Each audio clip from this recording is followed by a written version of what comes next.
Приветствуем наших подписчиков и гостей канала Эзотерика для тебя, друзья. Мы вас всех приветствуем в изобилии и достатке.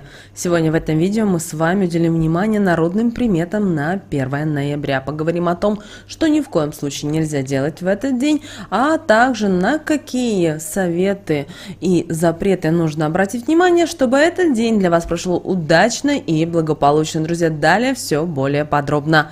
А прямо сейчас, друзья, ставим лайк этому видео, вам это ничего не стоит, а нам приятно. Итак, с вас лайк, не забываем ставить, а с нас ценная информация. Итак, друзья, по народному календарю 1 ноября празднуется Иванов день.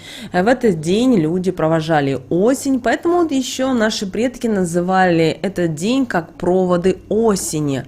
А вот православная церковь отмечает дату перенесения мощей преподобного Иоанна Рыльского. Это святой покровитель болгарского народа. И православные верующие 1 ноября вспоминают священномученика Садока, епископа Персидского, а также празднуют перенесение мощей Иоанна Рыльского, святого болгарской церкви. Иоанн родился в село Скрина у простых и благочестивых родителей. Мальчик рано лишился отца и матери и пошел работать пастухом к чужим людям. Однажды Иоанн потерял корову с теленком, за что немилостивый хозяин избил его. Мальчик же помолился Богу, и тот не только услышал его молитву, но и явил чудо. Пастух нашел пропажу за рекой Струма. Однако, пока Иоанн искал корову с теленком, перед юным пастухом возникло еще одно препятствие. Вода в реке поднялась, и перейти ее было просто невозможно. Тогда тот вновь помолился Господу Богу, положил верхнюю одежду на воду, начертал на ней крест и прошел по глади на другой берег, будто по суше. И сразу стало ясно: мальчик избран Всевышним. Испуганный хозяин стал щедро награждать такого мальчика. Позже Иоанн решил посвятить себя Богу и изучению священного писания. Сначала он пошел послушником в монастырь поблизости, где учился читать и писать. Затем принял иноческий постриг и ушел отшельником в лес. Теперь его домом стала сплетенная из хвороста хижина, а пищей дикие растения. Однажды на его обитель напали разбойники, избили и прогнали святого. И тогда праведник переселился в пещеру, где 12 лет строго постился и непрестанно молился Богу. Место было абсолютно безлюдным. Святой жаждал уединения и снова переселился, но уже в Рильские горы. Нигде надолго не задерживаясь, Иоанн кочевал по склонам гор Бричебора, Царев и Еленин, и, наконец, поселился в месте, называемом Голец. Он жил долгое время в дупле, питался растениями, молился и раскаивался в грехах. Звери его не трогали. Господь, видя его терпения, вознаградил Иоанна, вырастил для него бобы. От славы праведник так и не смог укрыться, к нему приходили больные за исцелением. Он потом переселился в глубокую пещеру, 7 лет терпел искушения и козни нечистого. Царь Петр узнал о святом и его новом месте пребывания и послал разыскать подвижника, и чтобы получить благословение праведника. Поданные действительно нашли Иоанна. Отшельник предложил своим гостям немного хлеба, и случилось новое чудо. Путники после очень долгой и трудной дороги наелись им досыта. Еще и половина осталась. Посланники вернулись к царю и обо всем ему рассказали, и правитель пожелал сам взглянуть на святого. Но на пути встали непроходимые препятствия. Тогда царь отправил послом с золотом и плодами, чтобы те уговорили Иоанна прийти к нему. Иоанн смиренно отказался от даров, отказался выходить из своей обители и послал царю наставления. Однако полное уединение отшельников все же постоянно нарушали. Вокруг пещеры святого поселились другие паломники, и постепенно возник монастырь, а затем и храм. На Руси в Иванов день традиционно провожали осень и встречали зимушку, поскольку с этого дня начинались настоящие морозы. В старину по этому дню узнавали, какой же будет погода дальше. Если шел снег и было холодно, то и весну следовало ждать позднюю и холодную. Если случалась оттепель, следующая весна обещала быть теплой. По поверьям, в Иванов день балуют конюшенной домовой.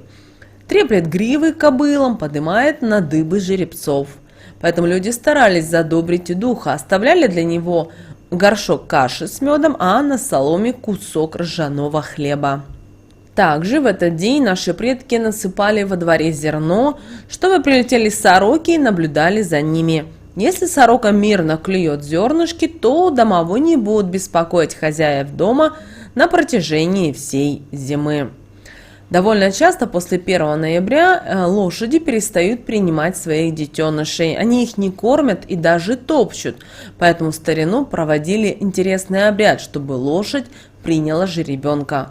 Хозяйка дома шла к лошади, расчесывала ей гриву, затем гладила живот и говорила определенные слова. После этого нужно было трижды перекрестить живот лошади.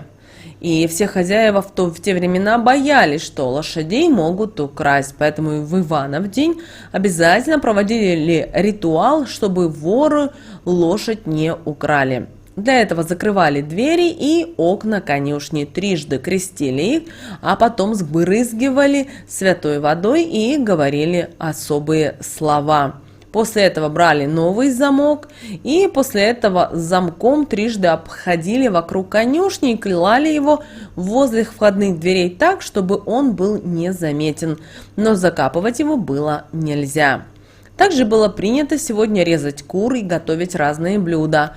На праздничный стол ставили жареную курицу, лапшу на курином бульоне, курники и прочее. После сытного ужина в Иванов день принято было рассказывать страшные истории. Делалось это для того, чтобы порадовать домового, который очень любит такие рассказы. В этот день строго-настрого запрещалось отказывать тем, кто нуждается в милостыне. Скупые люди иначе весь следующий год будут испытывать финансовые трудности. Также в Иванов день запрещено было оставлять окна и двери открытыми. Наши предки считали, что таким образом может проникнуть в жилище нечистая сила. Также лучше сегодня не сушить одежду на улице и на балконе с открытыми окнами.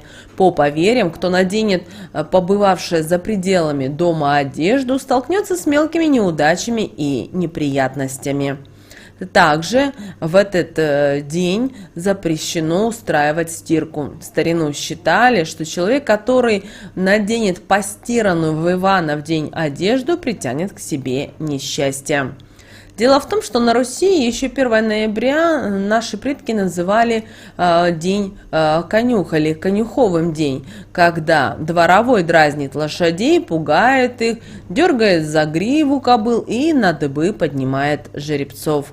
Поэтому в Иванов день не рекомендовалось нагружать лошадей тяжелой работой. Их наоборот нужно было достойно накормить, расчесать, почистить.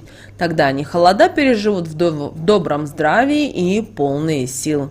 А вот вечером 1 ноября нельзя было работать. Наоборот, нужно было собраться всей семьей, поесть вкусно и обязательно поговорить о важных делах.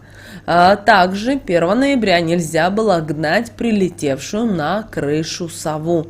Тот, кто ослушается данного запрета, привлечет в свой дом горе, а возможно и даже смерть.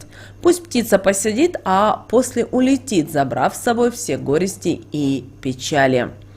Также не стоит 1 ноября и убивать пауков, поскольку считается, что в их тело вселяются умершие родные и близкие, решившие посетить свой дом.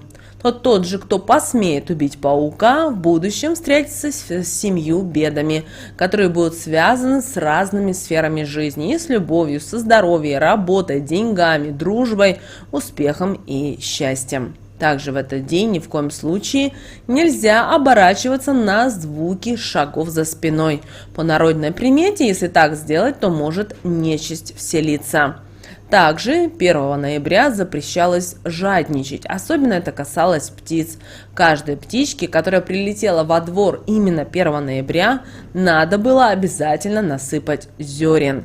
И чем больше птичек будут накормлено в этот день, тем больше счастья и удачи будет ждать человека в будущем. У наших предков считалось, что 1 ноября рождаются болтливые и очень сложные люди. Также они воинственно воспринимают критику и слова окружающих. А вот прекрасным оберегом для них может стать браслет с крошечными колокольчиками. Он не только способен отпугивать нечистую силу, но и приносить удачу своему обладателю. Другим талисманом этого дня является морская ракушка, декорированная бисером. Как и в живой природе, она обеспечивает своему обладателю мощнейшую защиту от всевозможных негативных факторов. Друзья, вот такой у нас с вами день 1 ноября по народным приметам. Обращайте, пожалуйста, на это внимание, чтобы для вас этот день прошел удачно и благополучно. С вами, как всегда, был канал Эзотерика для тебя. Обязательно подписывайтесь на наш канал, обязательно ставьте лайк этому видео и обязательно поделитесь этим видео с теми, кого вы любите, кого вы цените, кому вы желаете мира, любви и гармонии. А мы с вами, друзья, уже услышимся буквально в следующем видео.